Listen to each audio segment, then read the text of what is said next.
Hello बच्चों। आज का जो टॉपिक है that is fluid mechanics. Fluid mechanics थोड़ा सा ईजियर काइंड ऑफ टॉपिक है, भले ही नाम के अंदर मैकेनिक्स हो, but it is not as tough as the other topics of mechanics. JEE के हिसाब से अगर देखें तो इम्पोर्टेंट तो है ही। फ्लूइड मैकेनिक्स और विस्कोसिटी अगर दोनों को मिक्स कर लें तो आप ऐसा मान के चल सकते हो कि एक सवाल तो आएगा ही, और अगर हमारी किस्मत अच्छी हुई तो हो सकता है कि दो सवाल भी आ जाए। सवाल जो होंगे वो डुएबल होंगे, करने लायक होंगे। अच्छी रैंक जिस बच्चों को लेके आनी है उसे तो बड़ा ऑफ कोर्स सारे के सारे टॉपिक्स ही करने चाहिए, लेकिन जो बच्चा सिर्फ और सिर्फ ऐसे किसी तरीके से कर देगा कि जब जस्ट जेई क्लियर हो जाए उस बच्चे को भी मैकेनिक्स तो नहीं, सॉरी फ्लूइड मैकेनिक्स तो नहीं छोड़नी चाहिए। ठीक है, बच्चे से पूछते भी रहते हैं ग्रुप वगैरह के ऊपर कि सर 99 परसेंटाइल के लिए इतना इतना पढ़ लो काफ़ी है क्या, वगैरह वगैरह, इस तरह के सवाल पूछते रहते हैं। मतलब मुझे कई बार ऐसा लगता है कि ना, मैं पिछले 3-4 महीने में सबसे ज़्यादा जो सवाल जो सुना होगा बार बार अपने कानों के अंदर, मतलब क्या, मतलब ऐसे फ़ोन में या फिर बड़ा व्हाट्सएप पे या टेलीग्राम पे, वो सवाल ये है कि सर 99 परसेंटाइल के लिए इतना इतना पढ़ लूँ काफ़ी है क्या। तो मेरा इसका एक बहुत ही रिफ्लेक्स सा आंसर होता है, फटाक से मैं बोलता हूँ यस। और वो मेरा आंसर ऐसा नहीं कि मैं ऐसे रैंडमली बोल देता हूँ, बात सही भी है। 99 परसेंटाइल रफली कन्वर्ट होगी बड़ा कितने में, 10,000 रैंक में।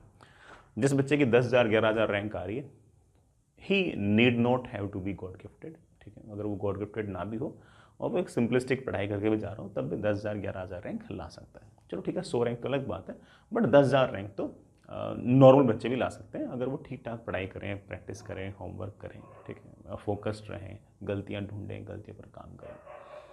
तो मेरा रिफ्लेक्स आंसर होता है कि यस कर सकते हो यू। जो भी आपने कहा है कि हाँ सर मैं ये कर लूँ ये कर लूँ ये कर लूँ, हाँ ऑफ कोर्स ला सकते हो। बट मैं जब यस बोलता हूँ तो वो मैं कई बार इसलिए भी बोल देता हूँ कि मैं लॉन्गर आंसर देना नहीं चाहता, है ना।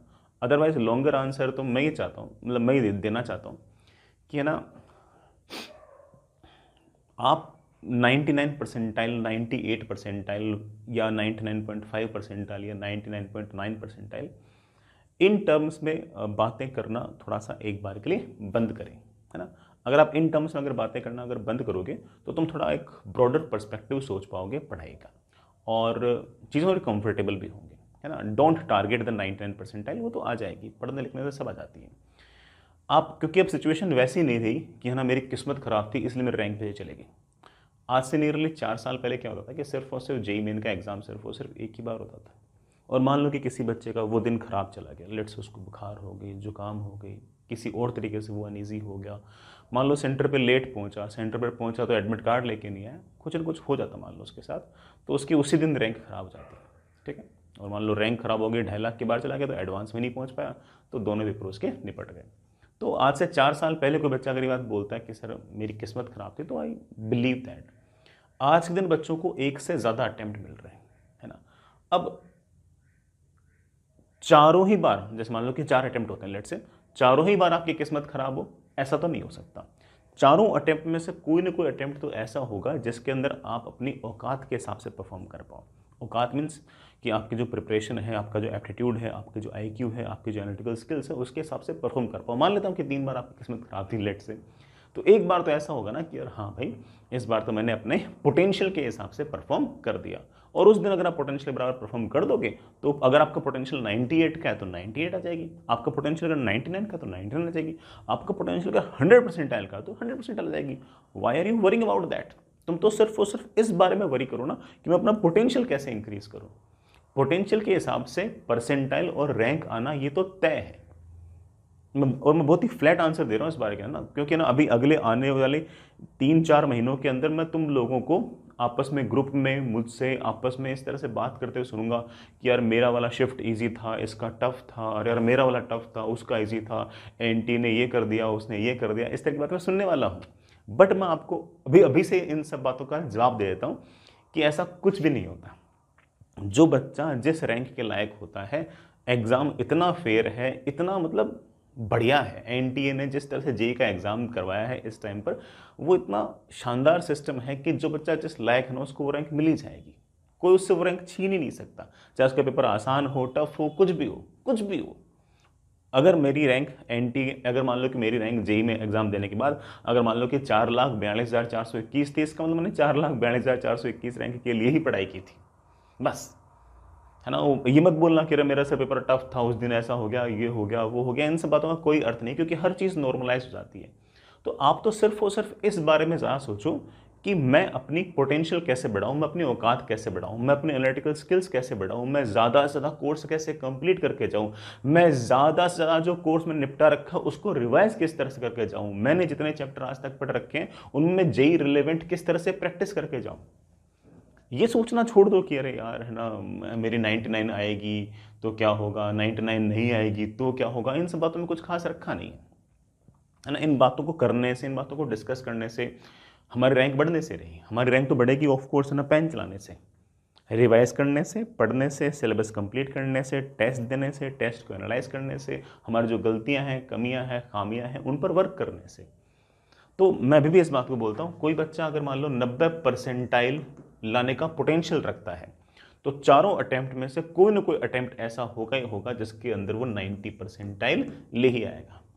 कोई बच्चा अगर 99% लाने का अगर पोटेंशियल रखता है, हो सकता है कि उसका पहले वाला जो अटेम्प्ट हो उसका मान लो कि बोर्ड, उसका जो बोर्ड एग्जाम है उसके बिल्कुल नज़दीक हो और इस कारण से वो 99 लाकर 98 ले आए, लेट्स, तो उसे डिसहार्टन होने की जरूरत है ही नहीं, क्योंकि एनटी ने इतना बढ़िया सिस्टम कर रखा है कि उसके पास अभी भी और ऑप्शन भी है। हो सकता है कि अगले अटेम्प्ट के अंदर वो 99.1% ले आए और वो कह देगा कि हाँ सर मैं इसी लायक था, मैं ले आया।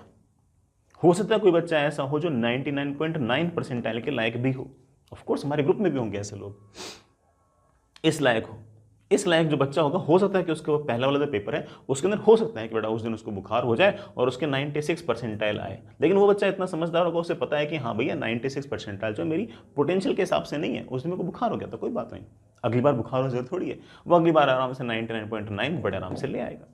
तो you don't have to worry about the percentile, है ना, तुम, है ना, ये परसेंटाइल, रैंक, इनके बारे में चिंता करना बंद कर दो। तो सर हम चिंता किस किस बारे में करें, मैं साइड में लिख देता हूं।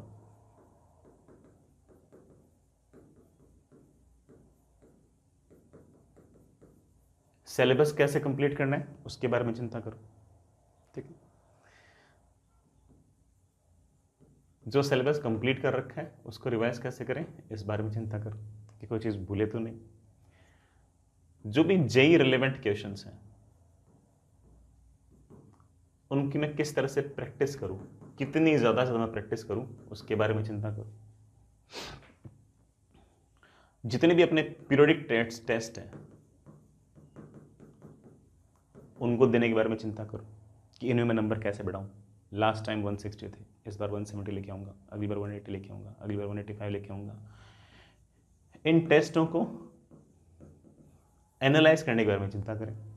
एनालाइज करने के बाद अपने आप को बेटर करने में, मतलब आपकी जो भी एनालिटिकल स्किल्स हैं, जो भी आपकी स्पीड है, जो भी आपकी एक्यूरेसी है, जो भी आपका एप्टीट्यूड है, जो भी आपकी एग्ज़ाम स्किल्स हैं, उन पर वर्क करो। चिंता तो इन चीज़ों की होनी चाहिए। अगर हमने इन 5 चीज़ों की अगर चिंता कर ली तो हमारे पोटेंशियल के हिसाब से हमारी रैंक आ जाएगी। अगर हमारा पोटेंशियल 5000 रैंक के हुआ तो हमारे 5000 रैंक आ जाएगी and we will accept it. अगर हमारा पोटेंशियल 100 रैंक का होगा तो हमारी 100 भी आ जाएगी, 100 भी आ जाएगी। अगर मेरा पोटेंशियल मान लीजिए कि 20000 रैंक का होगा तो 20000 आएगी, इसमें चिंता किस बात की है, मैंने पढ़ाई इस रैंक के लिए की थी और यही रैंक मेरी आई, चिंता किस बात की। चिंता तो तब होगा जब मैंने पढ़ाई की और 5000 रैंक की और रैंक आए 20000। आप और मैं दोनों इस बात को अंदर से जानते हैं कि ऐसा नहीं होता। हाँ, हम पेरेंट्स को बेवकूफ़ बनाने के लिए ऐसा बोलते हैं कि अरे भाई मेरे वाले क्या कहते हैं स्लॉट में ऐसा हो गया, मेरे वाले अटेम्प्ट में ऐसा हो गया, दूसरे वाले आसान पूछ लिया, मेरे वाला टफ पूछ लिया, तो अलग बात, अंदर से आपको और मुझे दोनों को पता है कि ये सब बेवकूफ़ बनाने वाली बातें है कि नहीं। हमने अगर 5000 की पढ़ाई की है तो 5000 रैंक आएगी, 100 रैंक की पढ़ाई की है 100 रैंक आएगी, 20000 रैंक की पढ़ाई की है 20000 रैंक आएगी, और 4,42,421 रैंक की अगर पढ़ाई की है तो 4,42,421 रैंक ही आएगी, ठीक है। सो तुम्हें तो चिंता इन बातों की करनी चाहिए। अगर इन बातों की चिंता करोगे ना, everything will follow you, her cheese follow करेगी, तुम्हारी रैंक तुम्हारा पीछा करेगी, तुम्हें रैंक के पीछे करने की जरूरत नहीं है, रैंक अपने आप आ जाएगी। Rank is just a process, ठीक है। चाहे वो जेई की रैंक हो, चाहे वो एडवांस्ड की रैंक हो, चाहे वो बिट सेट की रैंक हो, कुछ भी हो, चाहे ब्रांच हो, कॉलेज हो, you don't have to run after any branch और कॉलेज। ब्रांच और कॉलेज तो एक प्रोसेस का हिस्सा है, ठीक है ना। हमारा काम पढ़ना, लिखना, मेहनत करना, एप्टीट्यूड पर वर्क करना, एफिशिएंसी पर वर्क करना, ये है कि मैं कम से कम टाइम के अंदर बेटर तरीके से कैसे काम निपटा सकूँ, इस तरह का बनना है। मुझे अपने एनालिटिकल स्किल्स बेटर करनी है, मुझे अपना एप्टीट्यूड बेटर करना है, मुझे है ना ज़्यादा से ज़्यादा सवाल करने हैं, सिली मिस्टेक्स अवॉइड करनी है, कैलकुलेशन मिस्टेक्स अवॉइड करनी है, जो चैप्टर मेरे से नहीं हो पाए हैं उनको जल्दी जल्दी पूरा करना है। अगर मान लो पहले अटैम्प्ट में नहीं हो पाया तो एटलीस्ट दूसरे वाले में कर लूँ। मुझे इस तरह की बातों पे काम करना है, रैंक तो आ जाएगी। रैंक तो अपने हिसाब से आ जाएगी, हम जितना काम करेंगे उसके हिसाब से प्रोपोर्शनल रैंक तो आ ही जाएगी। तो चिंता विंता बिल्कुल ना करें, रिलैक्स रहें, ठीक है। अपने मैंने जो 5-6 पॉइंट लिखे उन पर वर्क करें, सब बढ़िया होगा, सब मस्त होगा, ठीक है। और जो आखिर में रैंक आए, ये मान के चलना कि हमने उस रैंक के लिए ही पढ़ाई की थी, ना उससे कम ना उससे ज़्यादा। चलो खैर औकात में आते हैं। Next is fluid mechanics. बड़ा फ्लूइड मैकेनिक्स के अंदर मैं सबसे पहले डिफाइन कर रहा हूँ प्रेशर। बड़ा फ्लूइड तो तुम जानते ही हो, बड़ा विच कैन फ्लो, और विच कैन फ्लो में हम दो चीज़ें मानते हैं, बड़ा गैसेस प्लस लिक्विड्स। इस चैप्टर में हम मोस्टली लिक्विड्स ही पढ़ते हैं, बट गैसेस के अंदर भी बड़ा एक ही सारे के सारे फंडे लगा सकते हैं। सबसे पहले बड़ा प्रेशर डिफाइन करते हैं। मान लीजिए कि आपके पास ये कोई कंटेनर है और इस कंटेनर के अंदर लेट्स से आपके पास बड़ा कोई ना कोई इस तरह से वाटर। मान लीजिए कि मैंने ऐसे कोई क्रॉस सेक्शन लिया, इस क्रॉस सेक्शन के इधर जो लिक्विड होगा ना, वो इस क्रॉस सेक्शन के परपेंडिकुलर डायरेक्शन में कोई ना कोई फोर्स लगाएगा। इस क्रॉस सेक्शन के इधर वाला जो लिक्विड होगा ना, वो इस क्रॉस सेक्शन के परपेंडिकुलर डायरेक्शन में कुछ ना कुछ फोर्स लगाएगा। अगर इस क्रॉस सेक्शनल का क्रॉस सेक्शनल एरिया अगर ए है, तो इस पॉइंट पर हम प्रेशर डिफाइन करेंगे कि ये कितना नॉर्मल फोर्स है अपॉन एरिया। ये कितना नॉर्मल फोर्स है upon area, but this is known as your pressure.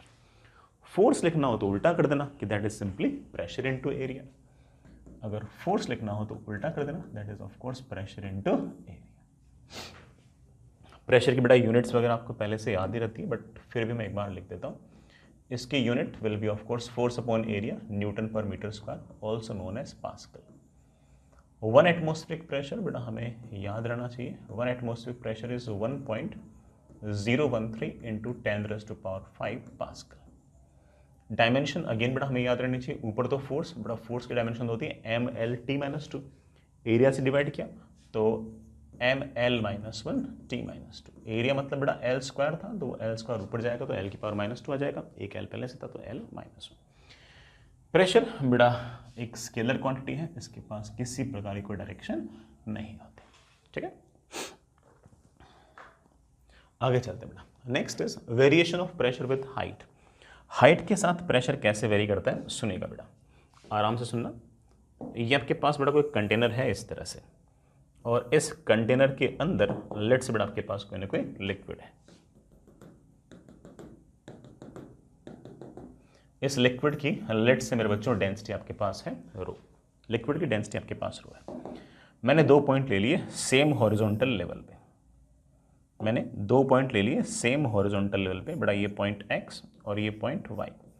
अगर ये लिक्विड सामने की तरफ एक्सेलरेट नहीं कर रहे हैं तो आप ऐसा कह सकते हो कि x पॉइंट पर और y पॉइंट पर प्रेशर आपका सेम रहेगा, x पॉइंट पर और y पॉइंट पर आपका प्रेशर सेम रहेगा।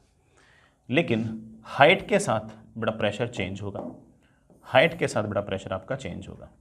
अगर मैं इस पॉइंट को पॉइंट 1 कहूँ और इस पॉइंट को अगर मैं पॉइंट 2 कहूँ, और दोनों के बीच में अगर मैं डिफरेंस ऐसा कह दूं कि लेट से बड़ा डिफरेंस इज h, तो आप ऐसा कह सकते हो कि जैसे जैसे नीचे जाएंगे वैसे वैसे लगातार प्रेशर बढ़ेगा, जैसे जैसे नीचे जाएंगे वैसे वैसे लगातार प्रेशर बढ़ेगा, और 2 पॉइंट पर जो प्रेशर होगा वो पॉइंट 1 से ज़्यादा होगा, और कितना ज़्यादा होगा, रो इंटू जी इंटू एच।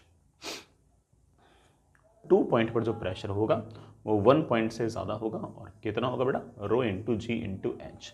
तो नीचे आने पर प्रेशर रो जी एच बढ़ेगा, ऊपर जाने पर प्रेशर रो जी एच घटेगा। ये कहानी तब है जब बेटा आपका जो कंटेनर है वो रेस्ट पे हो। अगर आपका कंटेनर बेटा रेस्ट पे ना हो तब भी बेटा हम इन बातों को डिस्कस कर सकते हैं। जैसे मान लो कि आपके पास ये कंटेनर है इस तरह से, और इसके अंदर लेट से बेटा आपके पास कोई लिक्विड है, ठीक है, और इस लिक्विड का एक्सेलरेशन लेट से बेटा ऊपर की तरफ ए है, और मैंने ऐसे 2 पॉइंट ले रखे हैं। वर्टिकली, ये पॉइंट आपका 1, ये आपका पॉइंट 2। लिक्विड जो है उसकी डेंसिटी बेटा आपके पास रो है, पॉइंट 1 और पॉइंट 2 के बीच में जो हाइट का डिफरेंस है वो आपके पास h है। तो अब भी कहानी बेटा मोर और लेस यही है। मैं ऐसा कहूँगा कि P पॉइंट पर जो प्रेशर है वो 1 पॉइंट से ज़्यादा है। और कितना ज़्यादा है? रो इंटू एच इंटू जी, सॉरी बेटा जी नहीं, जी इफेक्टिव। सर जी इफेक्टिव कितना होगा बेटा? बोलता हूँ, 2 पॉइंट पर जो प्रेशर होगा वो 1 से ज़्यादा होगा और कितना होगा? रो इंटू एच इंटू जी इफेक्टिव। जब कंटेनर ऊपर की तरफ जा रहा होता है बेटा तब जी इफेक्टिव यूज कर लेना, जी प्लस ए। अगर यही कंटेनर अगर मान लो बेटा नीचे की तरफ ए से आ रहा होगा तो जी इफेक्टिव की वैल्यू जी माइनस ए आ जाएगी और आप उस केस में कह पाओगे कि P2 minus P1 is equals to rho into h into g minus ए।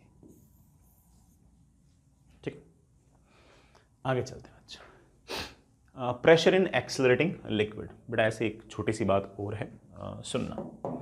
मान लीजिए कि आपके पास सिचुएशन इस तरह की है कि आपके पास एक डब्बा है, बट आपके पास ये कोई क्लोज्ड डब्बा है, क्लोज्ड बेटा, और इसके अंदर मैंने ऐसे लिक्विड भरा हुआ है। इस लिक्विड की जो डेंसिटी है वो आपके पास लेट्स बेटा रो है, ठीक है। और मेरे आपके पास ऐसे 2 पॉइंट है, this is point 1, this is point 2। Point 1 और 2 जो है बेटा वो ऐसे सेम हॉरिजॉन्टल लेवल पर है, दोनों के बीच में जो सेपरेशन है वो आपके पास L है, ठीक है। और ये जो कंटेनर है ये सामने की तरफ एक्सेलरेट कर रहा है, एक्सेलरेशन ए से। अगर एक्सेलरेट ना कर रहा होता तो मैं याद करा चुका हूं कि 1 पॉइंट पर और 2 पॉइंट पर प्रेशर आपका सेम आएगा, याद करा चुका हूं बेटा। लेकिन अगर एक्सेलरेट करेगा तो आपको याद रखना है कि एक्सेलरेशन के अपोजिट जाओगे तो प्रेशर बढ़ेगा। मतलब 1 पॉइंट पर प्रेशर जो होगा वो 2 पॉइंट के प्रेशर से ज़्यादा होगा। 1 पॉइंट पर जो प्रेशर होगा, 1 पॉइंट पर जो प्रेशर होगा वो 2 पॉइंट से ज़्यादा होगा and the difference will be rho into l into a. Rho क्या है बेटा? लिक्विड की डेंसिटी। एल क्या है बेटा? दोनों पॉइंट्स के बीच का सेपरेशन। ए क्या है बेटा? ऑफ कोर्स आपका acceleration. So P1 minus P2 will be equal to rho into l into a. दो ही बातें याद रखनी है, प्रेशर का डिफरेंस कितना होगा और प्रेशर किस तरफ बढ़ेगा। एक्सेलरेशन के अपोजिट जाओगे तो बढ़ेगा, एक्सेलरेशन के अगर अपोजिट जाएंगे तो बढ़ेगा, ठीक है। ठीक है बेटा, अच्छा पॉइंट है ना। मैं यहाँ पर ऐसे एक छोटी सी बात और बताता हूँ। जैसे मान लीजिए कि बेटा मेरे पास इस तरह से कोई कंटेनर है और इसके अंदर कोई लिक्विड है, ऐसे लिक्विड है। इस कंटेनर का लेट्स से प्यारे बच्चों सामने की तरफ एक्सेलरेशन है ए, ठीक है। और मैंने कुछ पॉइंट्स ले रखे हैं, लेट्स से बेटा मेरे पास ये एक पॉइंट है 1, ठीक है। और सेम हॉरिजॉन्टल लेवल पर बेटा कोई पॉइंट है 2 और इस पॉइंट 2 से बेटा कुछ नीचे ये बेटा आपका पॉइंट है 3, ये बेटा आपका पॉइंट है 2, ये बेटा आपका पॉइंट है 3, ये है L, ये है H, ठीक है। मान लो मुझे सवाल के अंदर ये दे रखा है कि पॉइंट 1 पर प्रेशर आपका P1 है, ठीक है। तो मैं पॉइंट 2 पर प्रेशर बड़े आराम से लिख सकता हूँ। कैसे? एक्सेलरेशन के अपोजिट जाओगे तो प्रेशर बढ़ेगा और पॉइंट 2 पर हम प्रेशर लिख सकते हैं कि पॉइंट 2 पर प्रेशर विल बी पॉइंट 1 पर प्रेशर प्लस रो इंटू यहां से यहां तक की लेंथ इंटू एक्सेलरेशन। इसी तरह से इस 2 में और 3 के बीच में बड़े आराम से लिख सकता हूं कि 3 पर जो प्रेशर होगा वो 2 से ज़्यादा होगा। क्यों? क्योंकि नीचे आने पर प्रेशर बढ़ता है, लेकिन नीचे आने पर जो प्रेशर है वो बड़ा इस एक्सेलरेशन पर डिपेंड नहीं करता, उसके लिए रो जी एच फॉर्मूला होता है। तो आप ऐसा कह सकते हो कि 3 पॉइंट पर जो प्रेशर होगा दैट विल बी 2 पॉइंट पर जो प्रेशर है वो plus rho into g into H, रो इंटू जी इंटू एच, या फिर मैं कहता हूँ P1 plus rho L A plus rho g H. तो अगर यहाँ का प्रेशर P1 है तो यहाँ का pressure P1 plus rho L A, तो यहाँ का प्रेशर आएगा P1 plus rho L A plus rho g H. इधर आने पर रो एल ए बढ़ेगा, इधर आने पर रो जी एच बढ़ेगा।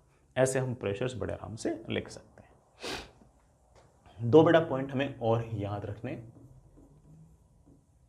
ठीक है, अच्छे अच्छे पॉइंट हैं और हम इनको प्रूव भी कर सकते हैं और हमने एक्चुअल क्लास के अंदर इनको प्रूव भी कर रखा है, बट अभी इनकी ऐसी कोई खास रिक्वायरमेंट है नहीं। बेटा मान लीजिए कि आपके पास ऐसा कोई कंटेनर है, ठीक है ना, और इस कंटेनर पर लिक्विड है ऐसे, लिक्विड की जो फ्री सरफेस है ना, ऊपर वाली जो लेयर है वो ऐसे, लिक्विड की जो लेयर है वो ऐसे।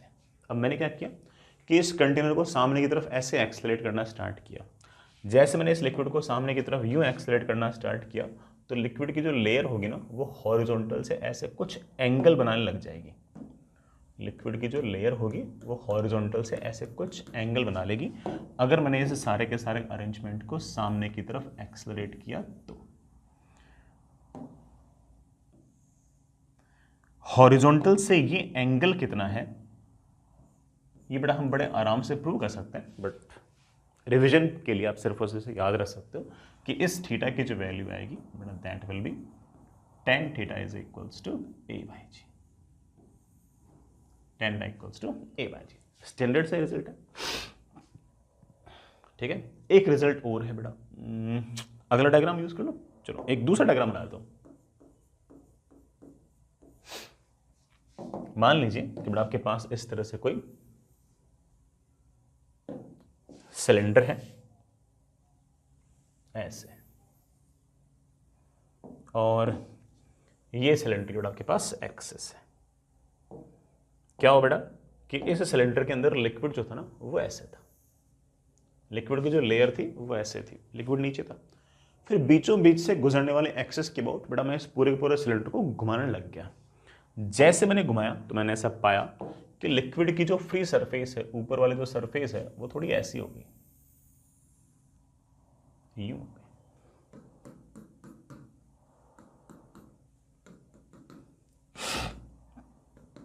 यूं हो गई बेटा।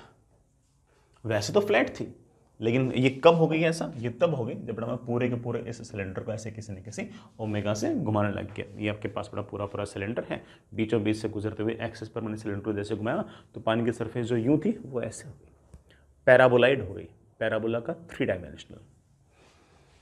यहाँ पर एक छोटा सा पॉइंट याद रख सकते हो, हालांकि इस पॉइंट पर जेई मेन में सवाल पूछे इस बात के चांस कम है, बट हो सकता है कि बेटा जेई मेन में कोई टफ सवाल है ना सिर्फ और सिर्फ उसके रिजल्ट पे पूछ ले, तो रिजल्ट पे पूछेगा तो हम सटाक से फॉर्मूला लगाकर आंसर निकाल देंगे यार।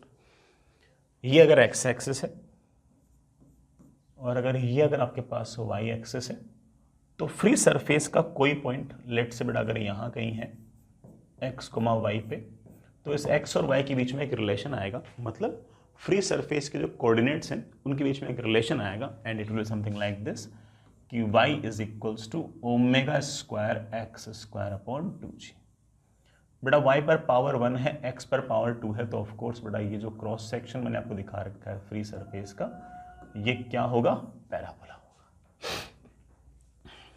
बेटा क्या होगा, पैराबोला। यही नहीं, अगर मान लीजिए कि आपकी ट्यूब का रेडियस अगर आपके पास r है, अगर आपके इस रेडियस अगर r है तो यहाँ पर जैसे x की वैल्यू r हुई तो y की वैल्यू मतलब पानी की एक तरह से जो हाइट है ना उसकी वैल्यू मेरे पास आ जाएगी omega square r square upon 2g। ये बेटा आपके पास result. I hope it's okay. आगे चलते हैं। Next is Pascal's law. ऐसे बेटा एक सिंपल सी बात है, सुनिएगा। पास्कल्स लॉ ये कहता है कि मान लीजिए कि आपके पास कोई कंटेनर है, ठीक है, इस कंटेनर के अंदर लेट से आपके पास पानी है, लेट से आपके पास ये कोई पॉइंट P है जहां का प्रेशर है P, और इससे कुछ डिस्टेंस नीचे ये कोई दूसरा पॉइंट है, यहां का प्रेशर ऑफ कोर्स होगा P plus rho into g into H. रो है इस लिक्विड की डेंसिटी और एच है बड़ा ऑफ कोर्स यहां से यहां तक की हाइट।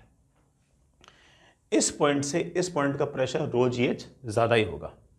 अगर मैंने यहां पर pressure 1 Newton per metre square बढ़ा दिया तब भी यहां का प्रेशर यहां से रो जी एच ज्यादा होना चाहिए, तो यहां का प्रेशर भी 1 न्यूटन पर मीटर स्क्वायर बढ़ जाएगा। बात समझ में? अगर मैंने यहां पर प्रेशर अगर 2 न्यूटन पर मीटर स्क्वायर अगर बढ़ा दिया, इस पॉइंट पर अगर मैंने 2 न्यूटन पर मीटर स्क्वायर का प्रेशर बढ़ा दिया, तो ऑब्वियस बात है कि यहां से यहां तक का डिफरेंस तो रो जी एच ही रहना चाहिए, तो यहां का प्रेशर भी 2 न्यूटन पर मीटर स्क्वायर बढ़ जाएगा। इसका मतलब किसी कनेक्टेड लिक्विड के अंदर अगर हमने किसी भी एक पॉइंट पर प्रेशर बढ़ा दिया तो उतना उतना प्रेशर उस लिक्विड के हर पॉइंट पर बढ़ जाएगा। किसी भी एक भी पॉइंट पर अगर आप प्रेशर बढ़ाओगे तो पूरे के पूरे उस कनेक्टेड लिक्विड के अंदर हर जगह उतना उतना प्रेशर इंक्रीज हो जाएगा and this is known as your Pascal's law. ठीक है ना। इस पास्कल्स लॉ के बेसिस पर बड़ा एक हाइड्रोलिक लिफ्ट है और इस हाइड्रोलिक लिफ्ट पर जो फॉर्मूला लिखा रहा हूं, हो सकता है कि बेटा उस फॉर्मूले पर सीधा का सीधा कोई सवाल आ जाए, बिल्कुल एकदम ऐसे कि फॉर्मूले में वैल्यू पुट की और हमारा आंसर आ जाए। हाइड्रोलिक लिफ्ट बेटा बहुत ही भारी चीज़ों को उठाने के काम आती है and it works like this. बेटा ये कोई ट्यूब होगी जिसमें एक तरफ क्रॉस सेक्शनल एरिया कम होगा, एक तरफ क्रॉस सेक्शनल एरिया ज़्यादा होगा। लेट्स से बेटा यहाँ पर क्रॉस सेक्शनल एरिया है कम स्मॉल ए और यहाँ पर क्रॉस सेक्शनल एरिया है ज़्यादा, let's say capital a, and capital a is very very large as compare to small a. यहाँ बेटा कोई प्लेटफॉर्म, यहाँ बेटा कोई प्लेटफॉर्म, यहाँ liquid liquid liquid liquid liquid, water भी यूज कर सकते हैं।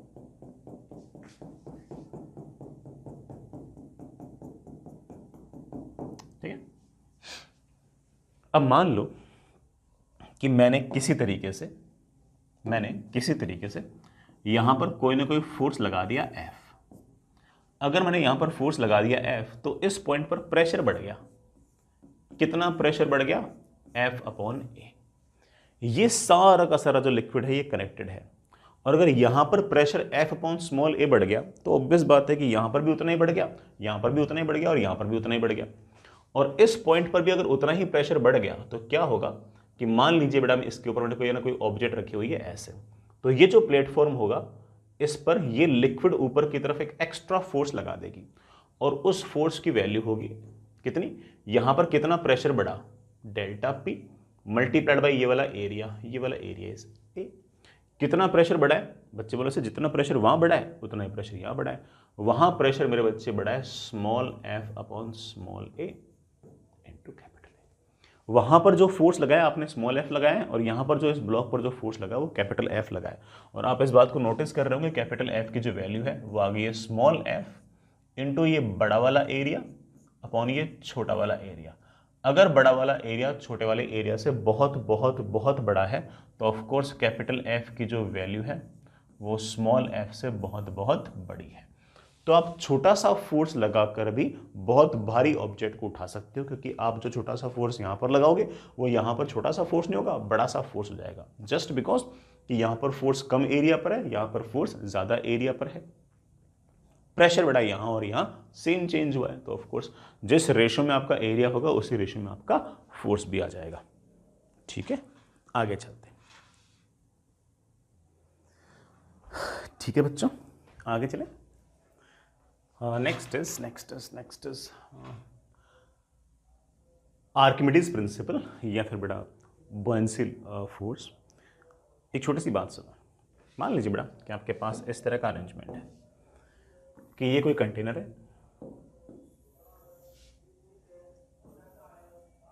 और इस कंटेनर के अंदर कोई ना कोई लिक्विड है। ठीक है, इस लिक्विड की लेट से बड़ा मैंने डेंसिटी रो मान रखी है और इस लिक्विड के अंदर लेट से बड़ा कोई ना कोई सॉलिड है जो डूबा हुआ है।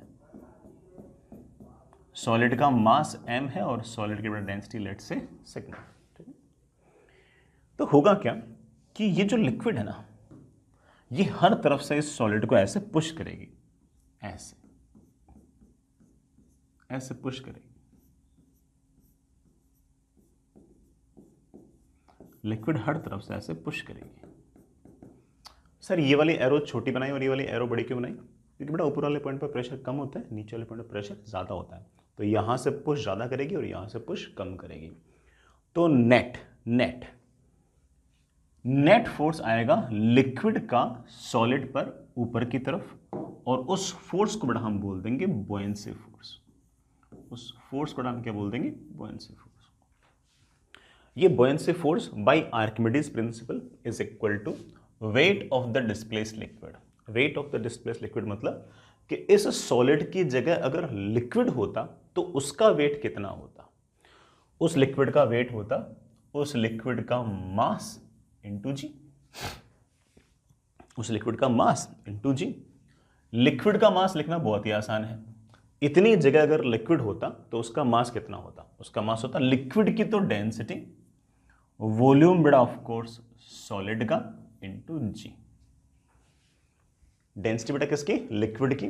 वॉल्यूम किसका? सॉलिड का इंटू जी। ये बेटा आपका लिक्विड का वेट है। अगर सॉलिड का वॉल्यूम नहीं दे रखा तो आप बेटा सॉलिड के वॉल्यूम को ऐसे भी लिख सकते हो, mass of solid upon density of solid. अच्छा बेटा एक बात और, मेरे पास ये आ गया mg divided by density of solid upon density of liquid. अगर लिक्विड अगर आपका वाटर है तो ये जो density of solid upon density of water है, इसका एक नाम भी होता है बेटा स्पेसिफिक ग्रेविटी। क्या होता है बेटा? Specific gravity. अगर ये लिक्विड वाटर है तो सॉलिड की डेंसिटी अपॉन लिक्विड की डेंसिटी, सॉलिड की डेंसिटी अपॉन वाटर की डेंसिटी, इस रेशो का एक नाम भी होता है बेटा क्या? Specific gravity. ये बेटा आपका बॉयंसी फोर्स है। ठीक है, हालांकि नीचे की तरफ खुद का mg भी लग रहा है। खुद का mg क्या होगा? खुद की डेंसिटी, खुद का वॉल्यूम इनटू जी। यहां पर रो वीजी, यहां पर सिग्मा वीजी। अगर मान लो सॉलिड की डेंसिटी लिक्विड की डेंसिटी से अगर ज्यादा हुई तो ऑफ कोर्स mg बड़ा है और बॉयंसी फोर्स छोटा है, तो हमारे इस ऑब्जेक्ट का, सॉलिड का एक्सेलरेशन आएगा नीचे की तरफ। अगर हमारी डेंसिटी मतलब सॉलिड की डेंसिटी कम है और लिक्विड की डेंसिटी अगर ज्यादा है तो mg आएगा कम और बॉयंसी फोर्स आएगा बड़ा, तो ऑफ कोर्स इस सॉलिड का एक्सेलरेशन आएगा ऊपर की तरफ।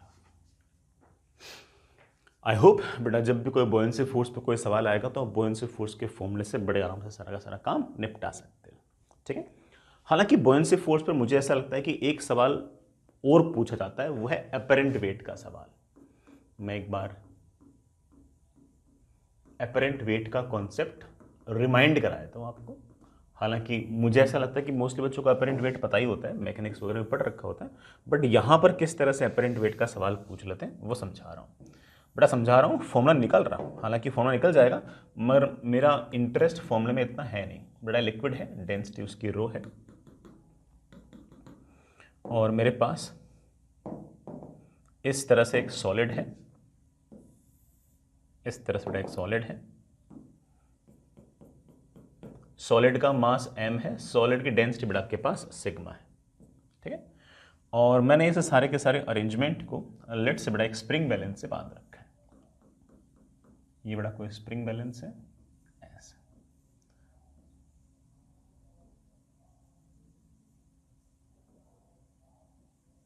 ऐसे। अब इस m मास के सॉलिड पर कौन से फोर्स लग रहे हैं?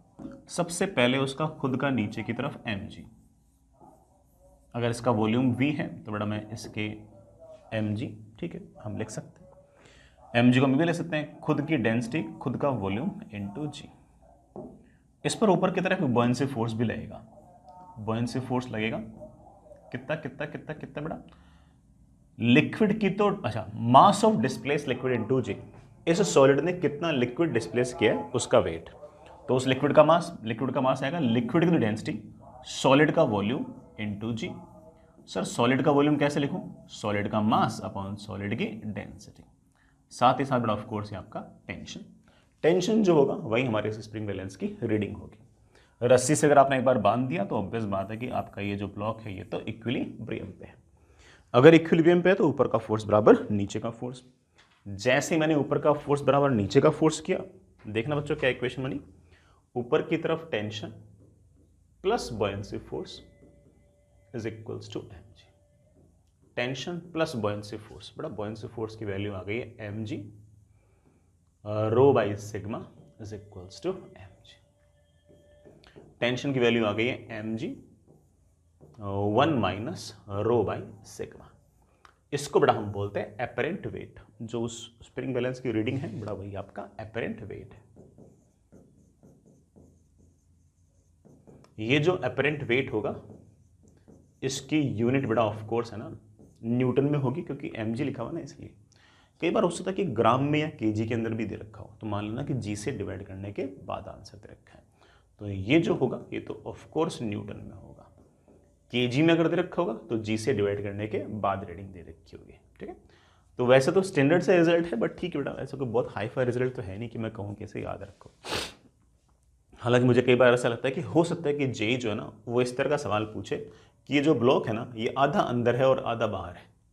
जब आधा अंदर होगा और आधा बाहर होगा तो बॉयंसी फोर्स लिखते वक्त हम सिर्फ और सिर्फ वही वाला वॉल्यूम लिखेंगे जो सॉलिड के अंदर डूबा हुआ है, उस केस में बेटा v नहीं आएगा, v/2 आ जाएगा, क्योंकि बेटा आर्किमिडीज प्रिंसिपल क्या कहता है कि buoyancy force is always equals to weight of the displaced liquid.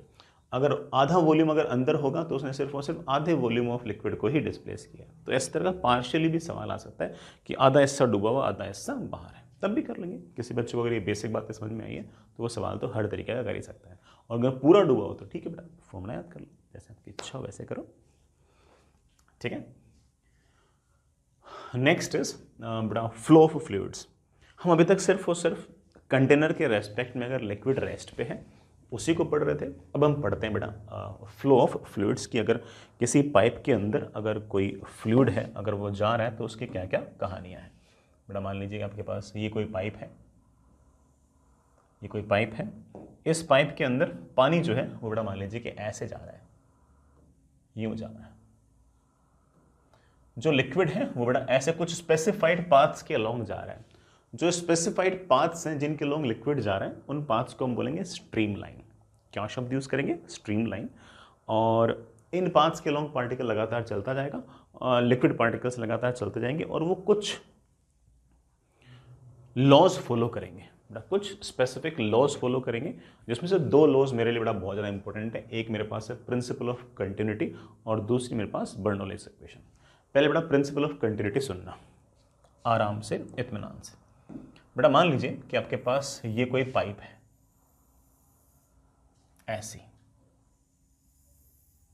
इस तरह की। यहां पर पाइप का क्रॉस सेक्शनल एरिया A1 है और यहां पर पाइप का क्रॉस सेक्शनल एरिया A2 है और पानी जो है बेटा वो यूं जा रहा है ऐसे।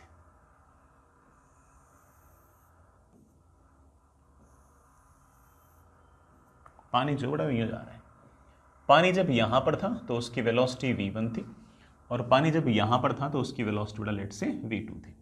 पानी की बड़ा डेंसिटी मैंने एक बार के लिए रो लिख दी है। तो यहाँ पर मेरे पास दो बातें इंपॉर्टेंट है। एक तो है मेरे पास volume flow rate. Volume flow rate का मतलब है कि कितना वॉल्यूम फ्लो कर रहा है प्रति यूनिट टाइम। किसी भी क्रॉस सेक्शनल एरिया से कितना वॉल्यूम जा रहा है प्रति यूनिट टाइम, और इसकी वैल्यू हमेशा होगी cross sectional area into velocity. हमेशा क्या होगी बेटा? Cross sectional area into velocity.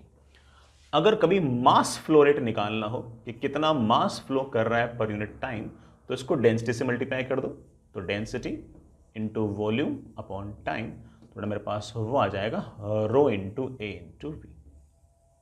खैर ये तो बात की बात है। कंटिन्यूटी इक्वेशन क्या कहती है बेटा? कंटिन्यूटी इक्वेशन ये कहती है कि जो वॉल्यूम फ्लो रेट यहां पर होगा वही वॉल्यूम फ्लो रेट यहां पर होगा। कहने का अर्थ कि जितना वॉल्यूम यहां से फ्लो हो रहा होगा पर यूनिट टाइम, उतना ही वॉल्यूम यहां पर फ्लो होगा पर यूनिट टाइम। तो यहां पर volume flow rate A1V1 should be equal to यहां पर वॉल्यूम फ्लो रेट A2V2।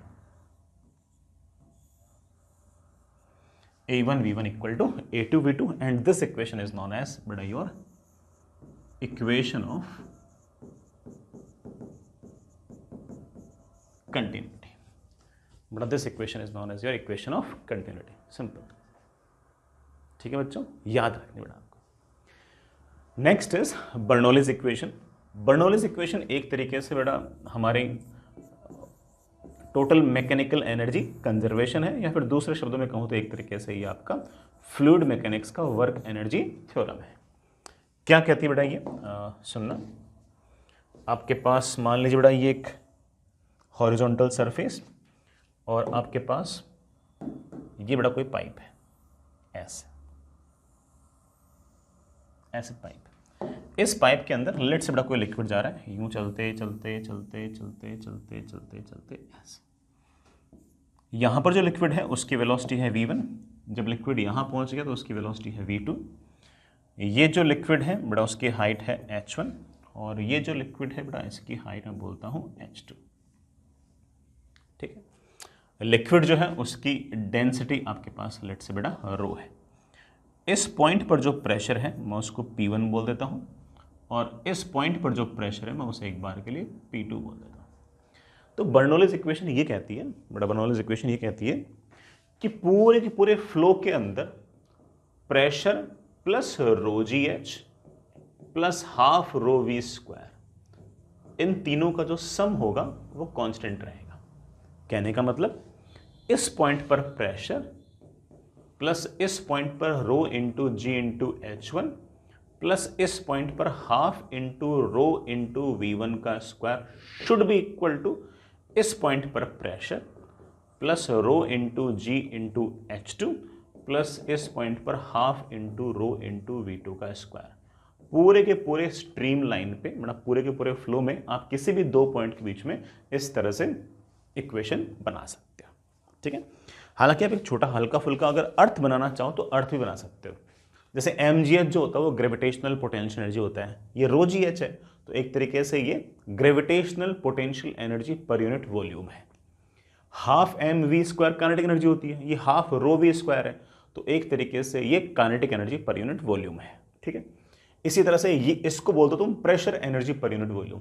क्या बोलते बेटा? Pressure energy per unit volume.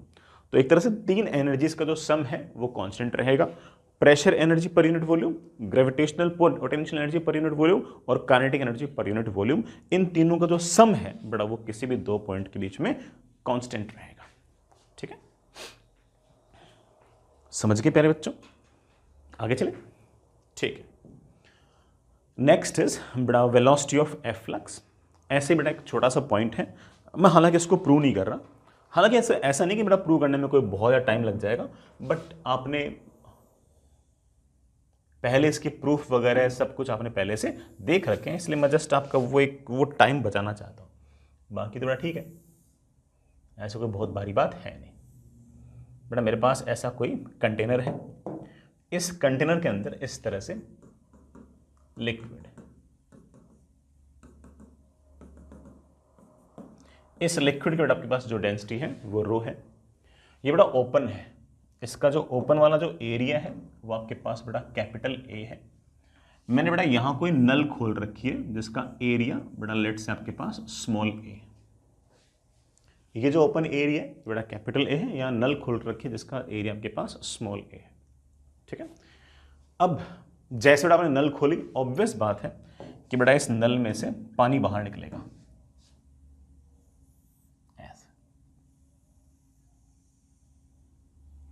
नल में से ये जो पानी बाहर निकलेगा ये किसी न किसी वेलोसिटी से ऐसे सामने की तरफ निकलेगा। ये जो वेलोसिटी है बेटा, this velocity is known as your velocity of efflux. इसकी वैल्यू अगर याद रखना चाहो तो बड़ा याद रख सकते हो। ये इस बात पर डिपेंड करती है मेरे प्यारे बच्चों कि ये जो होल है ये बड़ा पानी की जो टॉप लेयर है इससे कितना नीचे। अगर मान लीजिए कि ये वाली हाइट अगर h है तो इसके पास जो बड़ा वेलोसिटी होगी बेटा that will be root 2gh, that is root 2gh। यही नहीं बेटा एक बात और बोल दूं कि जैसे जैसे यहां से पानी बाहर निकलेगा वैसे वैसे पानी की जो ऊपर वाली लेयर होगी ना वो भी लगातार नीचे आएगी, ऐसे नीचे आएगी। अच्छा मैं एक बात और कह सकता हूं कि जितना वॉल्यूम पर यूनिट टाइम यहां से बाहर निकलेगा उतना ही वॉल्यूम पर यूनिट टाइम यहां से नीचे आएगा। मतलब A1V1 इक्वल टू A2V2। तो ऊपर वाली लेयर अगर मान लो नीचे की तरफ u वेलोसिटी से आ रही है तो मैं ऐसा कह सकता हूं कि capital A into u should be equal to small a into v. V मेरे प्यारे बच्चे याद कर चुके हैं कि दैट इज रूट 2gh। तो इस पॉइंट की जो स्पीड है, सॉरी बेटा जो टॉप लेयर है उसकी जो स्पीड है उसे मैं बड़े आराम से लिख सकता हूं small a upon capital A into root.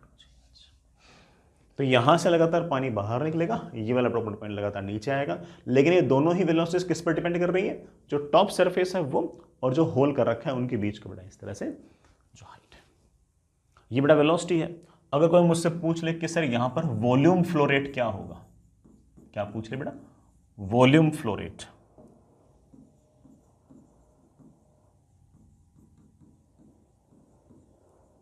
बोल दूंगा बेटा वॉल्यूम फ्लो रेट होगा cross sectional area into velocity, that is of course small a into root 2gh।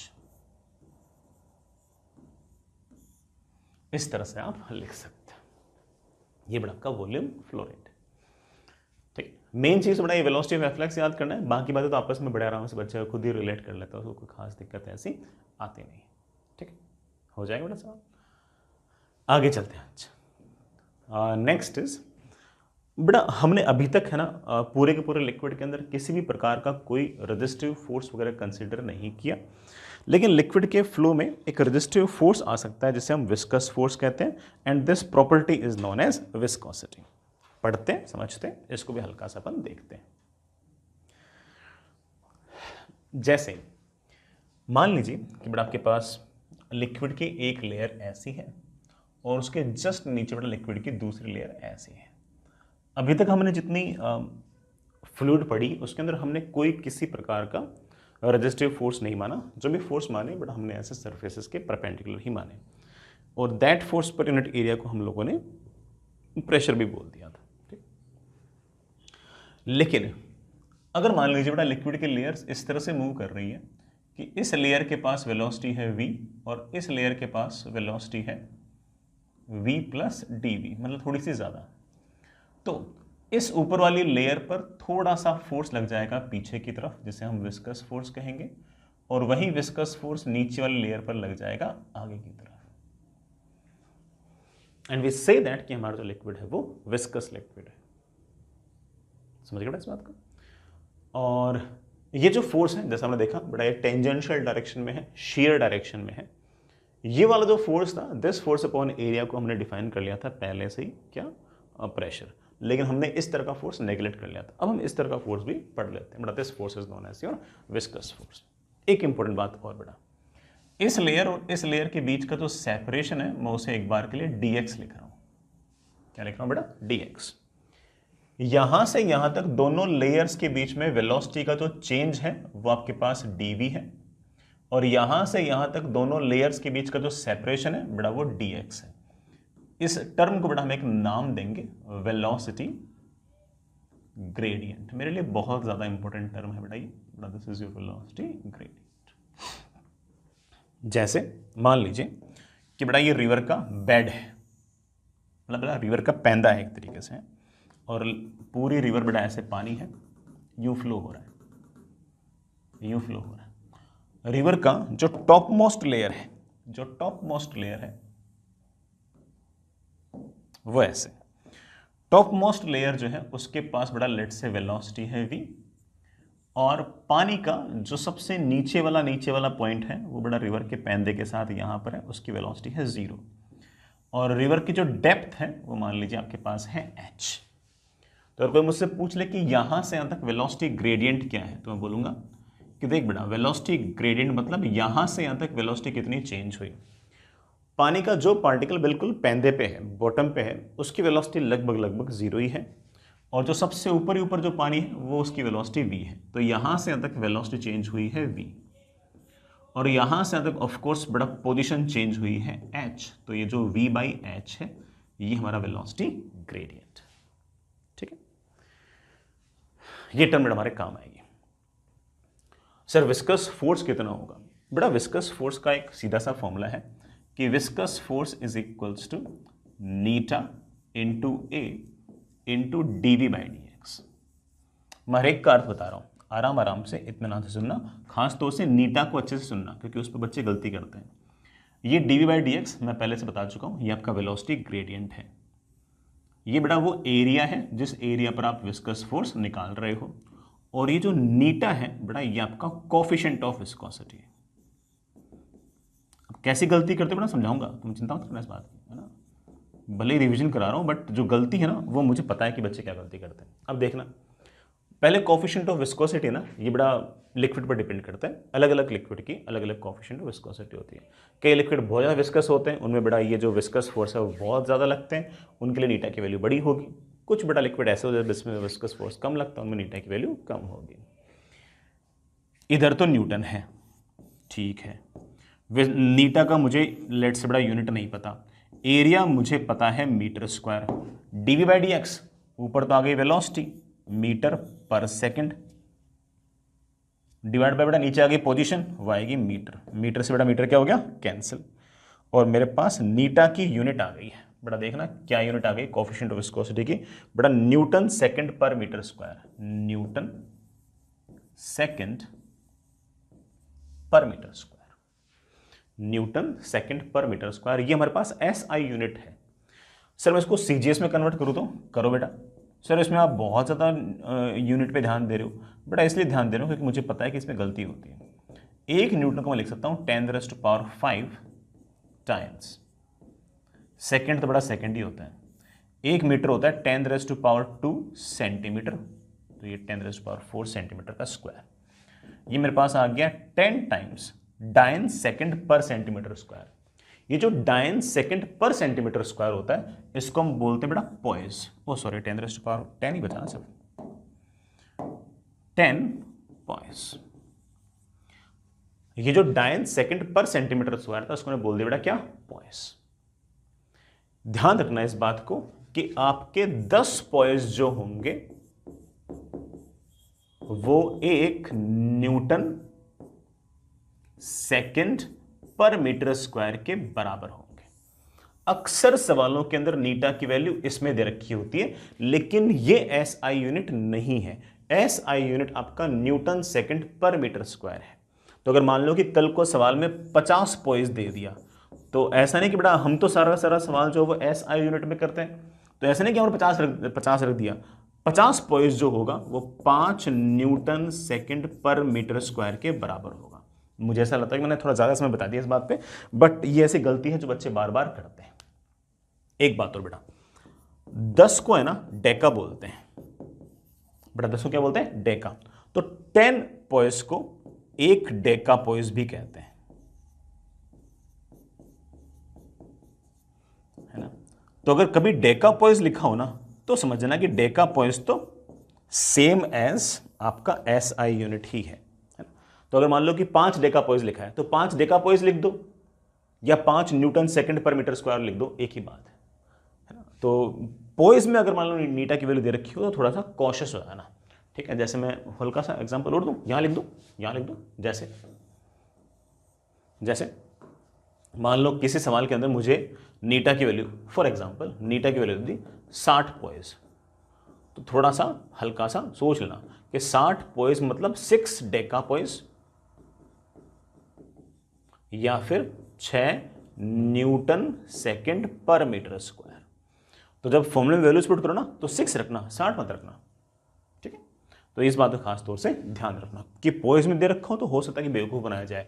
बड़ा पूरे के पूरे मुझे ऐसा लगता है कि हमारी 11th और 12th क्लास में ये जो CGS यूनिट है ना वो सिर्फ मुझे ऐसा लगता है कि नीटा की ही फेमस है, बाकी तो सबकी ऐसा यूनिट फेमस होती है। तो बच्चा वहाँ तो कन्फ्यूज होता ही नहीं, यहाँ हल्का सा कन्फ्यूज हो जाता है, ठीक है बच्चों, समझ गए। जैसे मैं एक छोटा सा एग्जाम्पल और लेता हूँ, मैं बेटा एक छोटा सा पॉइंट ले रहा हूँ। बेटा ये आपके पास रिवर का बेड है, बेटा रिवर का पैंदा है, और इसके ऊपर बेटा ये रिवर जो है बेटा वो फ्लो कर रही है ऐसे। रिवर के पैंदे के पास जो बड़ा रिवर के पार्टिकल्स के जो वेलोसिटी होगी वो कम होगी, जैसे से ऊपर जाऊंगा वैसे वैसे लगातार वेलोसिटी लगातार बढ़ती जाएगी बढ़ती जाएगी बढ़ती जाएगी। रिवर की बड़ा जो विड्थ है मैंने वो एक बार के लिए मान लेते हैं कि मैंने h मान ली।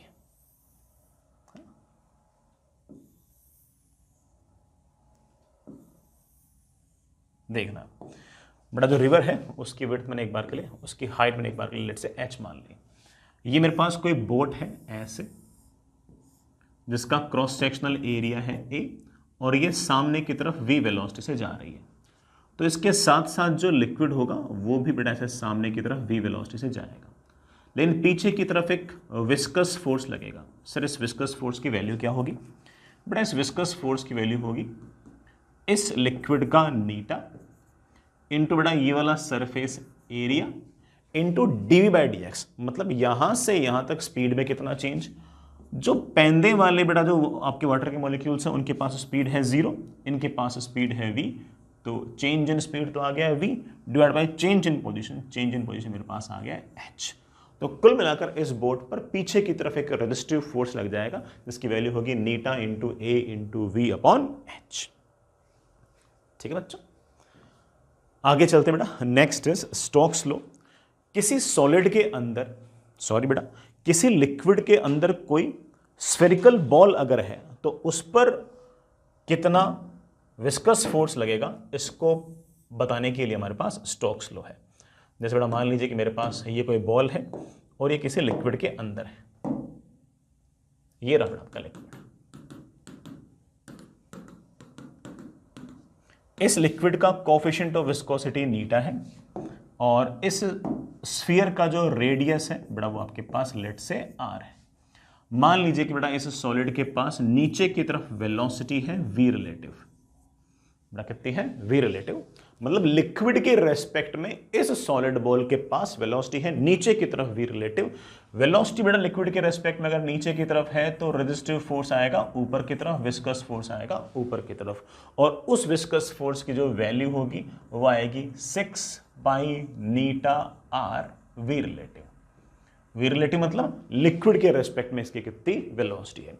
अक्सर सवालों के अंदर लिक्विड तो रेस्ट पे होता है, तो जो आपके इस स्फीयर की वेलोसिटी हो वो लिख दिया करो। बस ध्यान रखा करो कि वेलोसिटी नीचे की तरफ तो विस्कस फोर्स ऊपर की तरफ, वेलोसिटी ऊपर की तरफ तो विस्कस फोर्स नीचे की तरफ, और आपके पास ये आएगा बड़ा viscous force and it is known as your Stokes law. बड़ा this is known as your Stokes law. I hope it's okay. ये बड़ा आपका विस्कस फोर्स है। अगर कोई मुझसे पूछ ले कि सर विस्कस फोर्स का पावर कितना है, तो मैं कहूंगा देख बेटा, पावर अगर निकालना है तो बहुत सिंपल है। अगर कोई मुझसे पूछ ले पावर क्या है, तो बेटा पावर होता है force into velocity into cos of angle between them. Force है बेटा 6 पाई नीटा आर वी, मैं बेटा वी रिलेटिव को भी लिख दूं, मल्टीप्लाइड बाई इस ऑब्जेक्ट की वेलोसिटी कितनी v into cos of angle between them. Viscous force ऊपर है, वेलोसिटी नीचे, एंगल कितना आएगा ऑफ कोर्स 180। मेरे पास पावर आ जाएगा -6 पाई नीटा आर वी का स्क्वायर। माइनस का मतलब ये है कि ये जो विस्कस फोर्स है ये लगातार इस बॉल पर नेगेटिव वर्कडन किए जा रहा है। ऑफ कोर्स बेटा ये तो एक डिसिपेटिव फोर्स है, नॉन कंजर्वेटिव फोर्स है, वर्डन नेगेटिव करना चाहिए, कर भी रहा है, कोई दिक्कत नहीं है। ये जो मैंने एक्सप्रेशन लिखा है पावर वाला, ये एडवांस के अंदर पूछ चुका है, वो भी रिसेंट ईयर्स के अंदर, ठीक है। अगर किसी को याद रहेगा तो वो बड़े आराम से मचा देगा, ठीक है। आगे चलते हैं। Next is terminal velocity. बड़ा सुनिएगा, छोटा सा पॉइंट है, कोई बहुत भारी पॉइंट नहीं है। ये मान लीजिए बेटा मेरे पास कोई ना कोई लिक्विड है,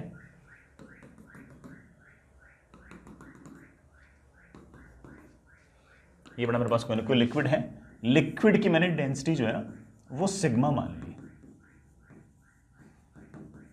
और मैंने इस लिक्विड के अंदर बेटा ये एक स्फीयर है, इसको रिलीज कर दिया। ये स्फीयर ऐसा है कि उसका रेडियस बेटा आर है, और स्फीयर की डेंसिटी मैंने रो मान ली है। लेट्स से कि रो जो है वो बेटा सिग्मा से ज्यादा है, तो बेटा ऑफ कोर्स mg बड़ा होगा और बुयांसी छोटा होगा, तो एक्सेलरेशन आएगा नीचे की तरफ, उसके कारण लगातार इसकी स्पीड बढ़ेगी। जैसे इसके पास स्पीड आएगी बेटा वैसे ही ऊपर की तरफ एक विस्कस फोर्स भी लग जाएगा। एक टाइम ऐसा आएगा जब नीचे की तरफ लगने वाले फोर्सेस और ऊपर की तरफ लगने वाले फोर्सेस बैलेंस हो जाएंगे, और जैसे ही फोर्सेस बैलेंस हो जाएंगे उसके बाद आपका जो स्फीयर है वो कांस्टेंट स्पीड से लगातार नीचे की तरफ चलता जाएगा। जिस कांस्टेंट स्पीड से लगातार नीचे की तरफ चलता जाएगा बेटा उस स्पीड को हम बोल देंगे टर्मिनल वेलोसिटी। और जब ये वेलोसिटी कांस्टेंट होगी उस टाइम पर ऑब्वियस बात है कि नीचे लगने वाले फोर्स और ऊपर लगने वाले फोर्स दोनों एक दूसरे को बैलेंस कर रहे होंगे। नीचे कौन से फोर्स, सबसे पहले mg, खुद की तो डेंसिटी बेटा रो इंटू वॉल्यूम, वॉल्यूम है 4/3 pi r cube into g. ऊपर की तरफ बुयांसी, बुयांसी बेटा कितना होगा, मास ऑफ डिस्प्लेस्ड लिक्विड, कि इस सॉलिड ने कितने लिक्विड को डिस्प्लेस किया उसका वेट। यहां पर अगर लिक्विड आता तो उसकी density multiplied by volume multiplied by g. इसके पास वेलोसिटी अगर नीचे की तरफ है तो विस्कस फोर्स आएगा ऊपर की तरफ, और उस विस्कस फोर्स की वैल्यू आएगी 6 पाई नीटा आर वी। जिस टाइम पर आपकी वेलोसिटी कांस्टेंट हो जाएगी उस टाइम पर हमारी जो बॉल है ये एक तरह से डायनामिक इक्विलिब्रियम पे आ जाएगी, मतलब इसकी वेलोसिटी कांस्टेंट रहेगी, एक्सेलरेशन 0 रहेगा, फोर्स 0 रहेगा, नीचे का फोर्स बराबर ऊपर का force.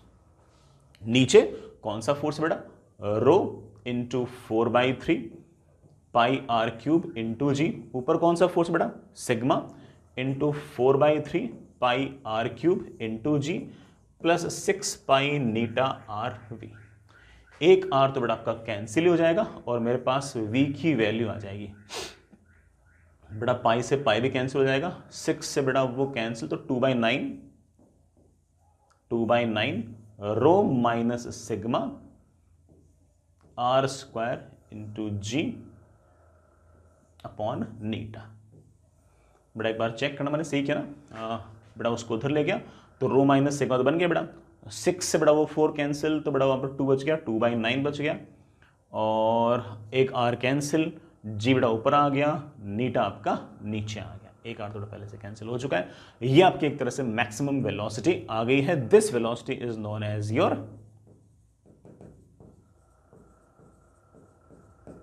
Terminal velocity. JEE advance में ये पूछ रखा था कि जब टर्मिनल वेलोसिटी आ जाएगी उस टाइम पर विस्कस फोर्स का पावर क्या होगा।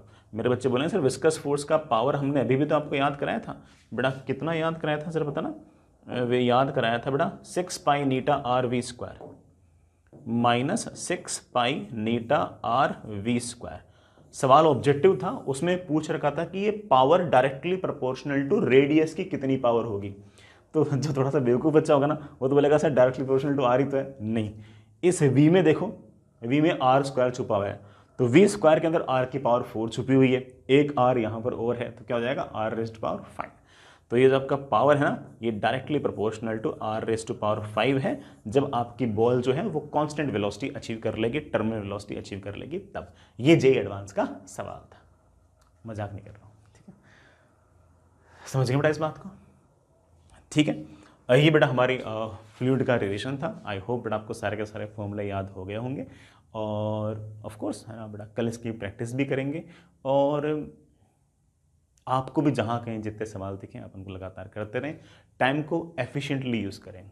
अभी जो हम टाइम यूज़ करेंगे इसी से ब्रांच तय होनी है, इसी से सब कुछ होना है, ठीक है ना। फिर भी ब्रांच के बारे में कम सोचें, कॉलेज के बारे में कम सोचें, सवालों के बारे में ज़्यादा सोचें। चलिए कल मिलते हैं।